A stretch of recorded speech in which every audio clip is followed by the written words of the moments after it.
नमस्कार साथियों। ये उत्तर प्रदेश स्पेशल सीरीज़ का वीडियो है और आपको पता होगा कि उत्तर प्रदेश सरकार ने एक बहुत ही ऐतिहासिक कदम उठाया है। ऑपरेशन दुराचारी।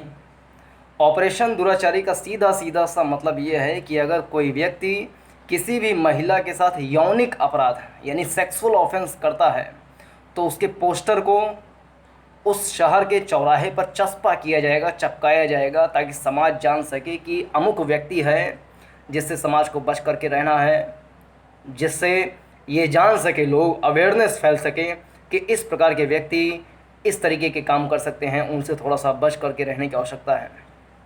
उत्तर प्रदेश, राजस्थान, बिहार, यहाँ पर महिलाओं की स्थिति बहुत ज़्यादा बदतर है, बहुत ज़्यादा बदतर है। बिहार में देखें तो वहाँ पर महिलाओं की साक्षरता दर, जो लिटरेसी रेट होती है, वो बहुत ज़्यादा कम है। उत्तर प्रदेश में भी लिटरेसी रेट बहुत कम है महिलाओं की, लगभग 55-60% के आसपास है। यानी पुरुषों की 75-80% है, लेकिन महिलाओं की 55-60% साक्षरता दर है।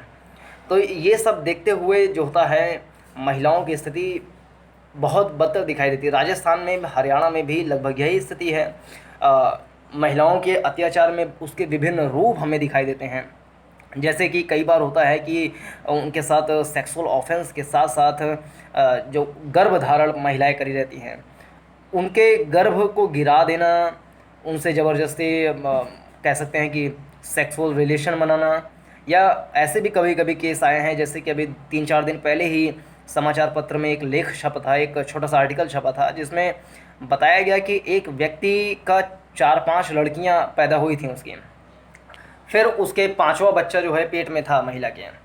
तो पुरुष सोच रहा था कि अब चेक करें कि महिला के लड़का है कि लड़की है। तो वो क्या किया कि उसका हंसिया लेकर के उस महिला का पेट काट दिया।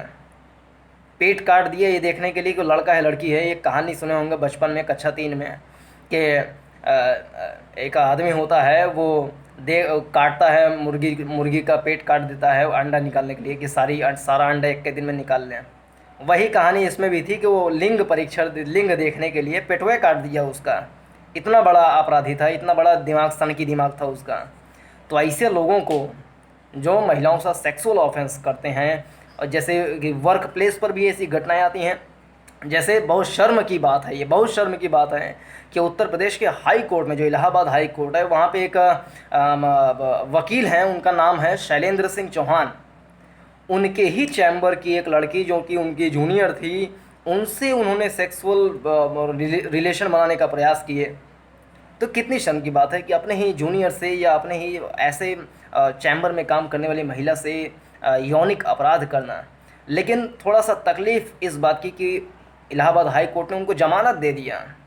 ये थोड़ी सी, अब अदालत जो काम कर रही है उसको सिर आंखों पे रखना चाहिए, लेकिन ये उनका डिसीज़न मेरे ख्याल से गलत है। और इसीलिए सर्वोच्च न्यायालय ने उस पर स्वयं संज्ञान भी लिया।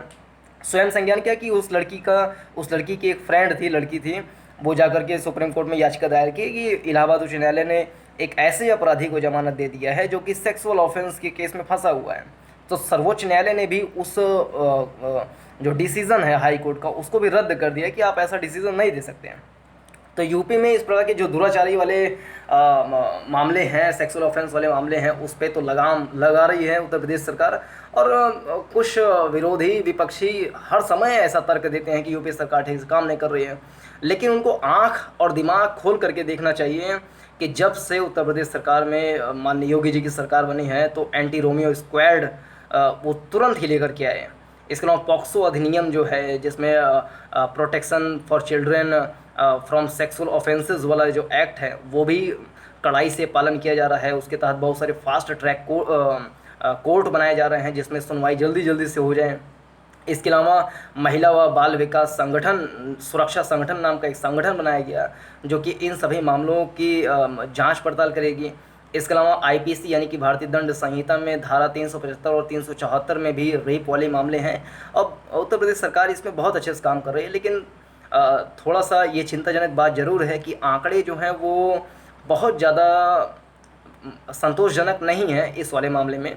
अन्य जो एनसीआरबी का जो रिपोर्ट आया था, नेशनल क्राइम रिकॉर्ड्स ब्यूरो, उसमें बहुत सारे अपराधों में उत्तर प्रदेश की सरकार ने बहुत अच्छा काम किया है, बहुत सुधार किए हैं, लेकिन सेक्सुअल ऑफेंस वाले में सुधार करना बहुत ज़्यादा ज़रूरी था। और मेरे ख्याल से ऑपरेशन दुराचारी अगर अच्छे से काम करेगा तो इसमें कहीं ना कहीं 1 साल में लगाम लगाने में हमें एक सही हम कह सकते हैं कि देख सकते हैं, स्थिति परिस्थिति देख सकते हैं उत्तर प्रदेश की। इसके अलावा भी जो दिसंबर में जो CAA था, सिटीजनशिप अमेंडमेंट एक्ट, नागरिकता संशोधन कानून जो था, उसके विरोध में जितने लोग सड़क पर उतरे थे, वो लोग देश की संपत्ति को जला रहे थे, तोड़ फोड़ रहे थे, उनके खिलाफ भी जो अपराधी थे उनके खिलाफ भी एक बिल विधानसभा में पेश किया गया था, जो कि पास हो गया, अगस्त 2020 में ही पास हो गया, जो कि था उत्तर प्रदेश लोक व निजी संपत्ति क्षति वसूली विधेयक 2020, जो मेरठ और लखनऊ में 2 अधिकरण बनाए गए हैं। तो इस प्रकार से देखा जाए तो उत्तर प्रदेश सरकार बहुत अच्छे से अपराधियों और दुराचारियों के खिलाफ काम कर रही है। इसके अलावा जो गैंगस्टर एक्ट है, गैंगस्टर एक्ट के तहत जो मुख्तार अंसारी हैं, अतीक अहमद हैं, इन सब के और जो अपराधी हैं उनके कुल मिलाकर के 266 करोड़ रुपए की संपत्ति को जब्त कर लिया गया है, जिसमें मुख्तार अंसारी की करीब 66 करोड़ और अतीक अहमद की 60 करोड़ की संपत्ति को जब्त कर लिया गया है। यानी कि ये अनेक ऐसे एग्जाम्पल हैं, जैसे कि महोबा में एक SP वाला केस आया था, उन्होंने अपने समय में कुछ भ्रष्टाचार वाला केस कर रहे थे, भ्रष्टाचार के चलते उन्होंने एक व्यक्ति की निर्मम हत्या भी कर दी। एनकाउंटर वाला केस, जैसे बहुत सारे लोग कहते हैं एनकाउंटर सही है, तो एनकाउंटर हर समय सही नहीं होता है। एक SP अपने लालच को सिद्ध करने के लिए किसी का एनकाउंटर कर देता है। ऐसी भी केस आए हैं, अभी इसी महीने में केस आया है, उनके खिलाफ कोर्ट में केस चल रहा है। तो एनकाउंटर हर समय अच्छा नहीं होता है, कभी कभी एनकाउंटर फेक एनकाउंटर होता है, और कई एनकाउंटर ऐसे फेक एनकाउंटर हैं कि कोई गलत काम को सिद्ध करने के लिए फेक एनकाउंटर कर दिए। विकास दुबे वाले प्रकरण में भी कुछ इसी प्रकार का ही मामला था, लेकिन उसको जब तक छानबीन या उसका अच्छे से छानबीन नहीं हो जाता तब तक कहा नहीं जा सकता स्पष्ट रूप से। लेकिन बहुत सारे लोग जो तर्क दे रहे थे कुछ इसी प्रकार का था कि विकास दुबे वाले प्रकरण में भी जो एनकाउंटर था वो फेक था। तो इस वीडियो में मुख्य रूप से इतना ही। इस वीडियो को देखने के लिए बहुत बहुत धन्यवाद। नमस्कार, जय हिंद।